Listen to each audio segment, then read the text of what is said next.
So I hope you guys are having fun listening to some interactions which are like their own experiences in bringing up these successful corporations. Okay, our next section, technology. So including green software, technology will be one of the greatest enablers of sustainability.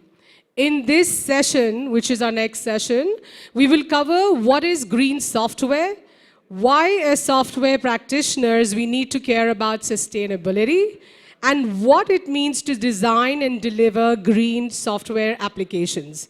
It is our pleasure to invite Navveen Balani, Chief Technologist, Technology, Sustainability, Innovation, Accenture, to present Uniting Technology and Sustainability, the Green Software Imperative.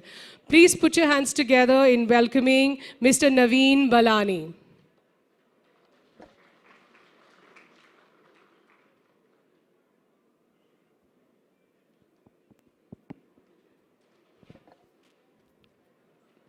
Mr. Balani, you have the mic, right? Yes.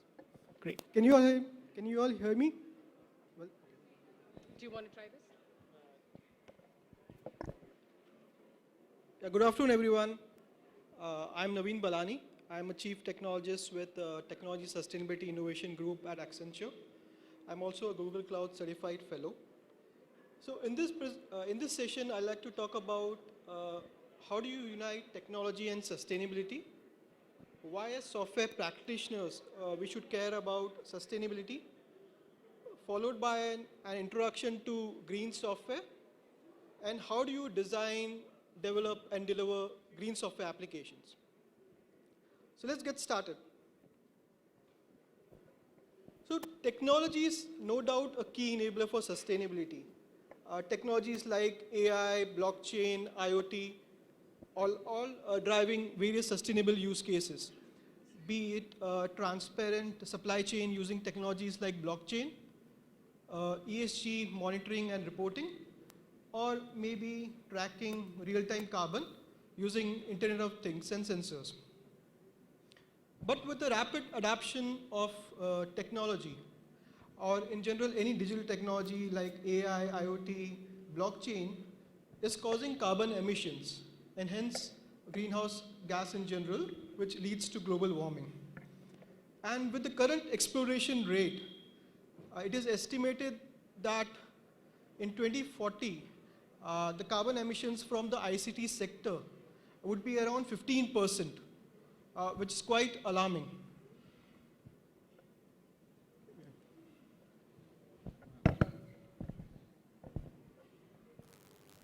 Which is quite alarming. And which is quite alarming. And if you look at the 15%, right, that's half of the relative carbon emissions from a transportation sector. And if you look at technologies like blockchain, particularly in terms of the algorithm they use, like proof of work, it's quite energy hungry. And Bitcoin network is estimated to take electricity similar to a country like Switzerland. And when it comes to AI model, there was a research conducted where training a single AI model can emit as much emissions as 5 cars during the lifetime. So the point is, technology itself has a carbon footprint. And the way we design, develop, deliver applications needs to include sustainability as a first-class citizen. And that's where green software comes in, which is all about designing, developing, and delivering applications which emit fewer greenhouse gases. And when you talk about green software, right, you need to include green software as a first-class citizen throughout your software development lifecycle process, and includes similar to security or performance. Green software should be one of the key parameters. And when you talk about green software, right, we are looking at this space holistically on how can you identify carbon reduction opportunities throughout your software development lifecycle. And so we at Accenture has broken down into 7 material impact areas. It all starts with green software development lifecycle.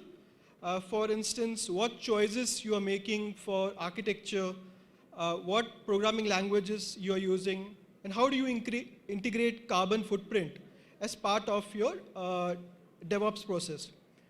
To give you some example, Python and JavaScript are 2 of the widely used language, but they consume 40x times more energy than semi-compiled language. Architectures like serverless or event-driven architecture are more energy efficient. I just read a recent blog where there was an implementation, a sidecar implementation from Kubernetes being moved from JavaScript to Rust, which is the second most energy efficient language, led to 70% reduction in CPU and around 80 to 90% reduction in memory, leading to more carbon efficient system. And it's not about efficiency, it also reduces your cloud cost. And it's not just about moving to energy efficient language, right? You need to understand the various trade-offs.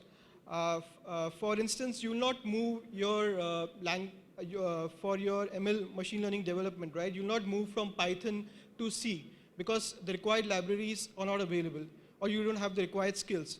But you rather start optimizing your process to be more energy efficient.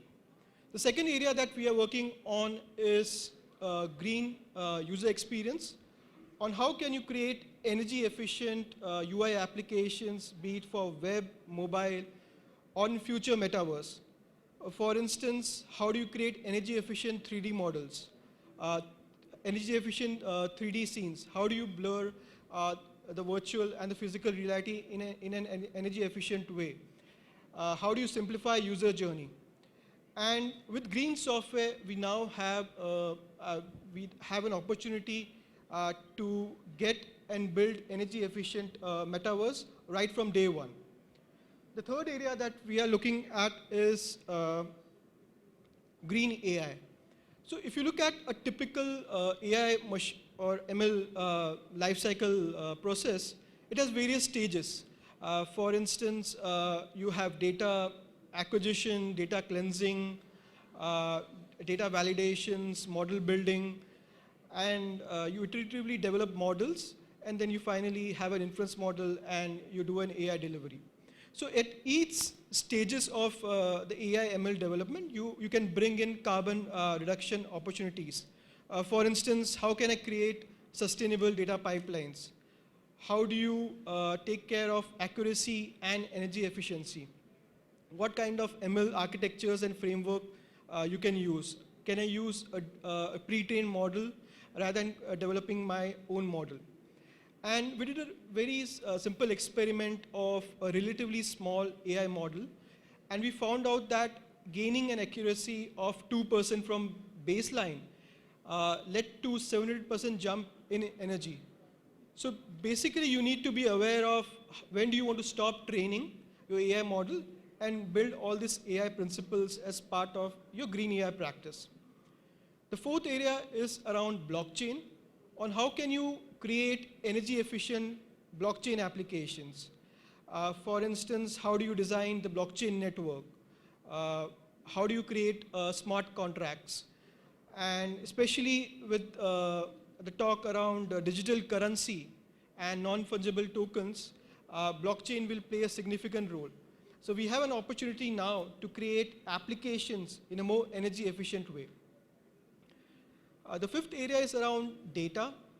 So data is key assets for any organization. But what we have seen is data has been accumulated over the years by organizations with the intent that it might be used in future. And data that is lying somewhere in the enterprises constitutes around 70 to 90%, which is called dark data, which is never used for any meaningful insights. And personally, also you can relate it, you get a 15 GB storage space and you keep uploading photos. And your storage space, it either gets increased and then you start deleting it, or you buy more storage. So in terms of green data, you have to look at this space holistically on how can you do proper data relevancy as part of your application. What kind of data architecture and storage you should use. So all these practices needs to be applied as part of your green data practice. The sixth area is around green cloud and edge. And moving to cloud definitely helps you to provide, inherently gives you carbon reduction opportunities, because cloud is likely to run on renewable energy. From a data center perspective, they are more optimized than a traditional data center. And once you move to the cloud, right, the other challenge is how do you use cloud responsibly from a sustainable perspective? For instance, what kind of virtual machine should I use? A lot of cloud vendors offers energy efficient virtual machines. You need to evaluate the right virtual machine or right size virtual machines to use, which offer better utilizations. When it comes to architecture, are you using serverless architecture for better resource utilization? And next is definitely if you migrate to a cleaner region, right? Let's say from Asian region to a region UK, you can directly save up to 60% carbon reduction. And the last is the infrastructure, which basically drives the underlying supporting infrastructure for you. So be it laptops, servers, and how do you do proper recycle and proper end of life cycle management? Because all these adds to the embodied carbon. So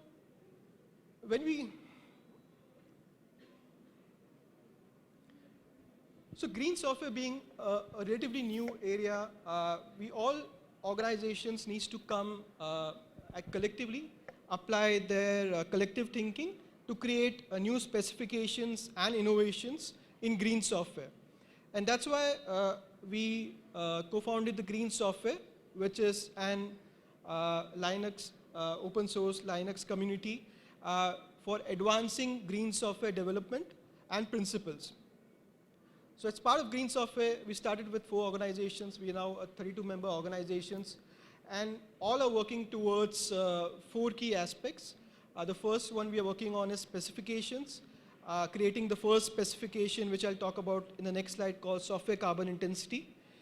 We are driving a lot of innovations on what tools would be required for green software development in terms of measurements or in terms of carbon, or making your applications carbon aware. The third thing we are focusing on is community, providing awareness, and also the first ever green software certification. This is being planned somewhere in December. And the fourth we are working on is policy, on how can you work with various organizations from a policy and trademark perspective. So last December, we launched the software carbon intensity specification. So one of the questions frequently asked is, right, as a software developer or a practitioner, how can I measure the carbon footprint of my software application? And that's where the software carbon intensity comes, which provides a practical methodology and approach to measure the software carbon footprint of your application. And what's unique about software carbon intensity specification is that it is action oriented. It's probably the first specification which talks about reduction and not offsets. So you're not buying carbon offsets. The whole focus is on reduction, on how can you basically create applications which are more energy efficient. And SCI is basically a score. And in order to reduce the score, there are three key principles that you can apply. First is how do you create energy efficient software application itself. Second area is around hardware optimization. Can you use less hardware for same amount of work? And third being carbon aware. You're using carbon aware or shifting your workloads where there is clean energy. And SCI is basically an iterative process. We are planning to release a version 1 in the next few months.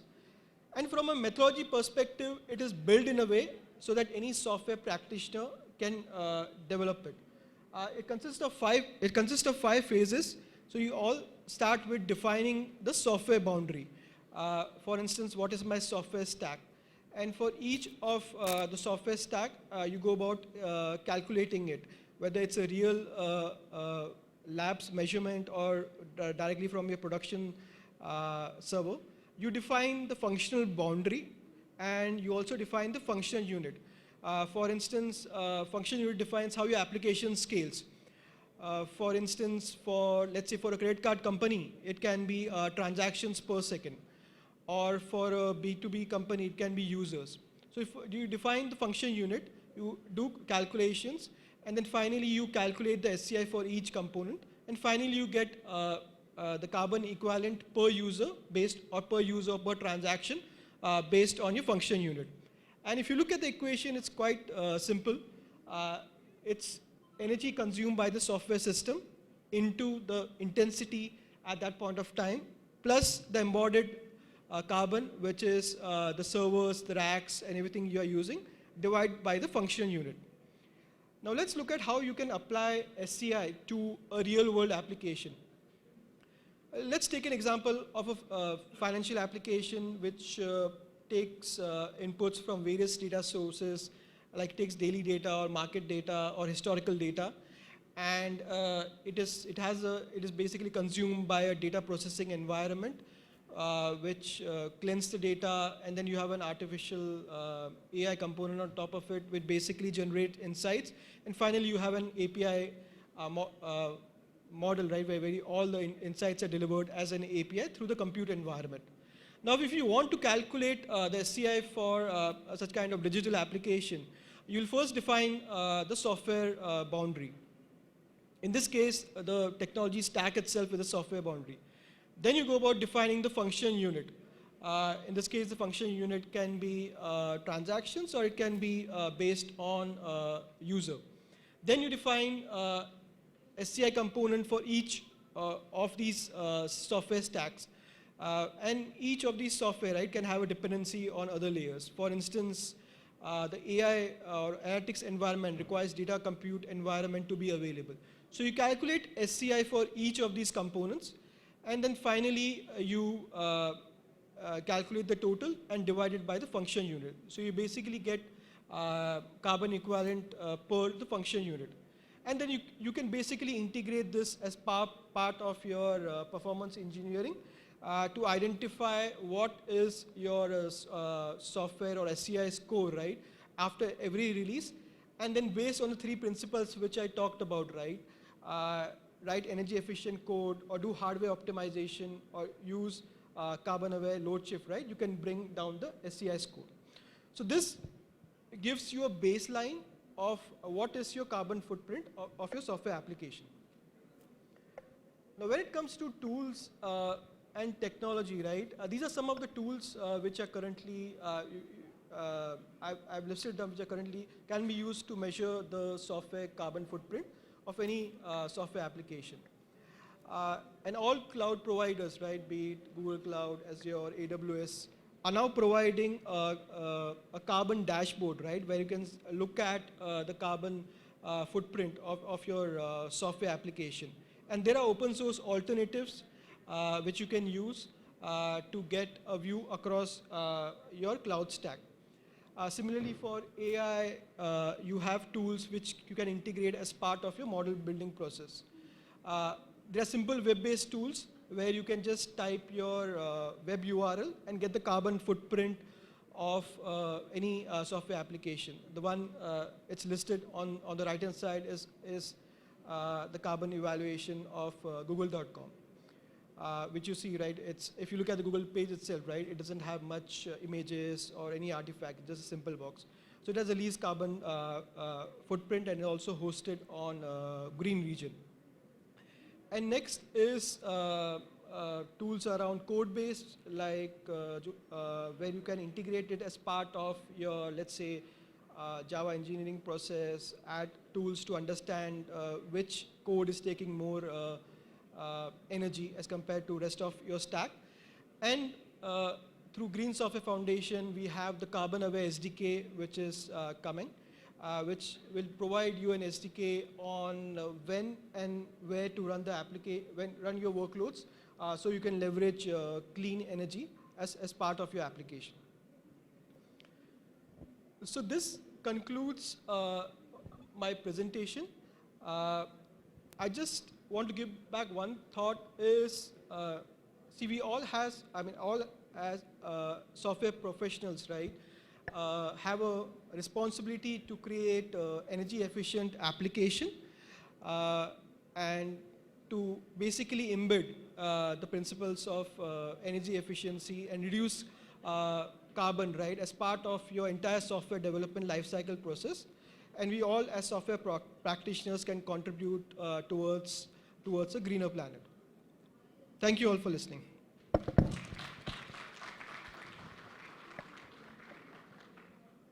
Do we have time for questions?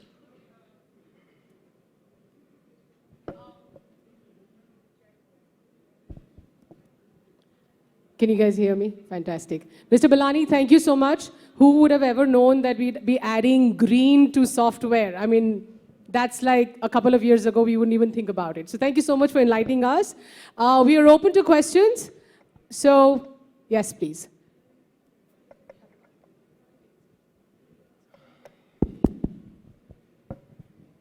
Thanks, Navveen. Wonderful session and good insights. Couple of questions on the covering other players in the ecosystem. So how is the response of industry on adopting this green software? That's one part of my question.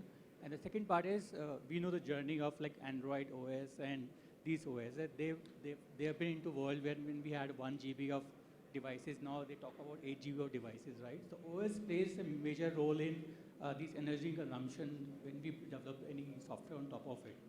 So how those are responding to this green software journey? Yeah. Thank you. I think it's a very good question. I'll just talk about the first question itself. So from a foundation perspective, as I mentioned, right, we started with 4 organizations and now we have 32 member organizations, right? All are actively contributing towards specification and innovation. So green software, specifically because of the push towards sustainability and ESG, right, is definitely gaining a lot of momentum. And we see a lot of organizations now being aware of how can you embed green software, right, as part of the development process. Because software definitely plays a very big role in your life cycle. And not just software, delivering the software, right? Software will be used by millions of applications or trillions of applications. So now you have the opportunity to develop energy efficiency from day one. So definitely, I would say a lot. In fact, if you look at the foundation, a lot of banking clients are joining the foundation, particularly because they have a higher footprint, right? So definitely they are trying to understand how they can bring their software, carbon emissions down, right? By tackling the software itself in the first place. The second question around OS and memory, right? I think it's a good question. See, from if you look at primarily from an SCI perspective, right? That's where if you look at the second principles that we are targeting, right? We want software practitioners to create energy efficient application in the first place. And hardware optimization plays a very crucial role. So if you develop applications in a way, right, which consumes less energy or use less hardware, right? A lot of hardware optimizations can happen, based on the device that you use, right? So my view is that in future, all these chip manufacturers also, right, would have a role to play to make the hardware more optimized in a way so that we, as a software practitioners, developers, we can leverage the inherent hardware capability, right, which from an efficiency perspective.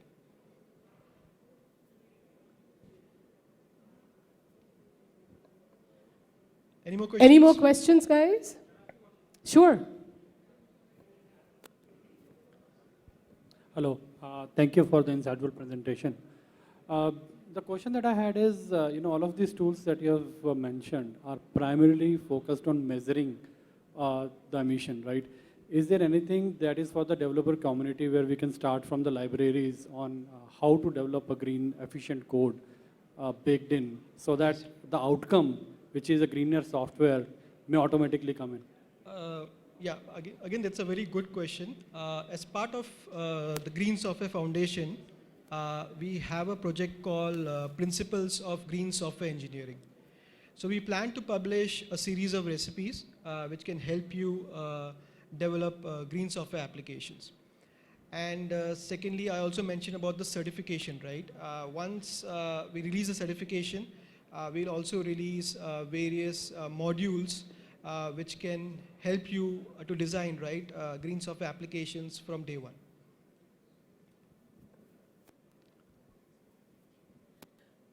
Oh, okay, we have one more question. Let's make that quick.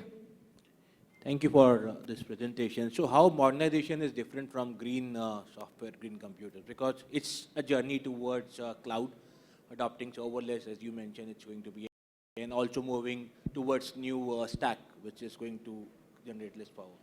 I think the fundamental difference is we don't, as software developers, right, we don't measure currently, right, what is the carbon footprint, right, of a software application. And once you start measuring it, you can definitely look at applying all these principles which I talked about, right, to make it more energy efficient. Hardware optimization, definitely it's a part of it, that's what I mentioned. So hardware optimization will play a significant role.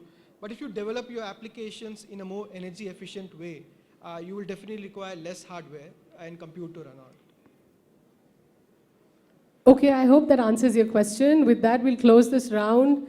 Mr. Balani, thank you so much. We'd like you to be on the stage for a little more time. You know our routine. We would want to thank you and give you a token of appreciation. For that, I'd like to welcome Bhanu Gupta, the CEO of C# Tech. Thank you.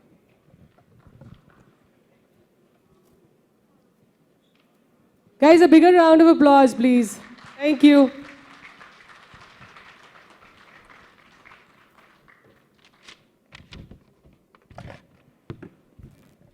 Thank you, everyone.